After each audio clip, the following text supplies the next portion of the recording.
My name is Daniela Marie. Feel free to call me Ella. Welcome to my YouTube channel. Go. Alright, so don't forget, like, subscribe, share this video, and talk to me in the comments, guys. I want to hear from you. Till next time, bye. So, let me share a little bit about me. For those of you who don't know, I am 100% Black American. Obviously, I have roots somewhere else, but as far back as my ancestry can be traced, everybody was born and bred in America, which I actually happen to love. I feel like there's always a debate as if Black America, Black Americans are void of culture. I will save this argument for another day, but that could not be further from the truth.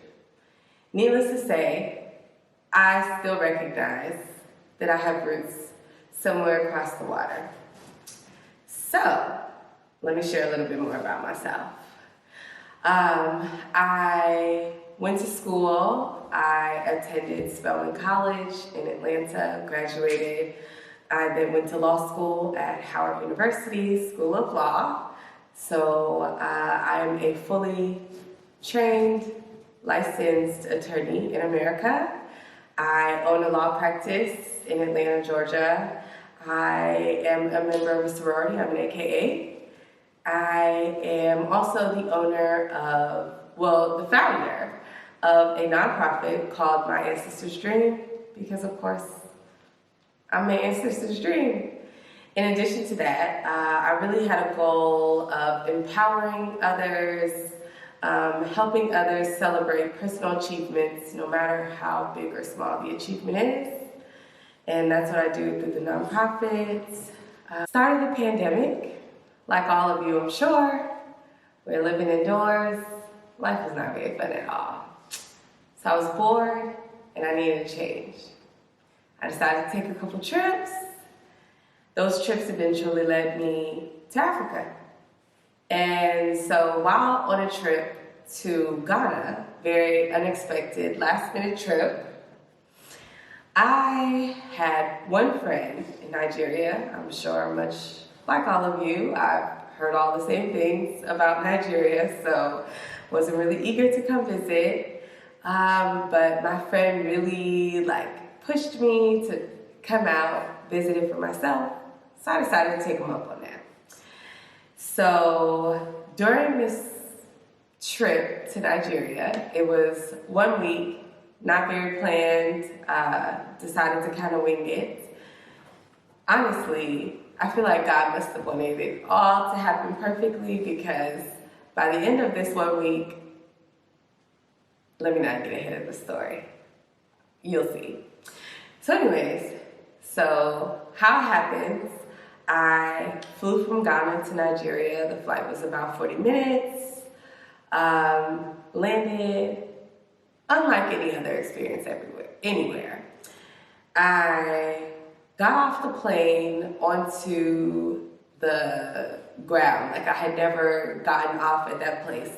Everybody's so used to walking up the tarmac and never experienced this, but got off the plane, walked down the stairs, and then we had to walk into the airport. So, walk into the airport, I was totally confused. No AC, super freaking hot. And as soon as they start asking about some forms that I had no idea what they were talking about, there was a politician who was on board at the plane with me, and he's like, "Hey, she's with me." It's like, okay, I can get with this. So just like that, whisked me through the airport, decided to stay in touch with the politician, and then my one colleague who I knew from here regarding some work in the past met me, just wanted to escort me, make sure I made it safe to the Airbnb. So get to the Airbnb, get checked in, settled in, talk for a bit, and then the politician who I met at the airport sends a car for me so that we can have dinner. So I'm like, okay, this trip's starting out pretty nice. Dinner was, it was cool, but story gets better. So my friend had pretty much had the perfect week set up. Everywhere that we went, it was perfectly curated to my likes, my interests, things that he knew that I would enjoy. So the entire week was spent going out, on the water. I love the water. So much beautiful water in Nigeria.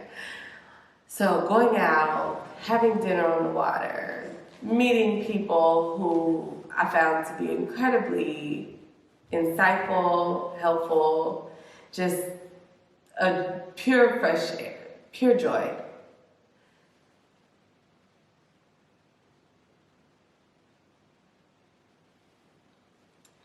Anyways, so meeting these people, had a great time. I ended up leaving after my 1 week 100% certain that this was where I wanted to be. So I decided, do you know what a gap year is? I don't know if you know. Anyways, let me tell you. So gap year is usually taken after you graduate from high school or after you graduate from college. And it's pretty much a year where you push pause on all things adulting. You get to live carefree and you get to really see the world. Unfortunately for me, I couldn't afford one of those at those times in my life. I had to work, had to save a little money, but now, this is my version. This is my adult gap year.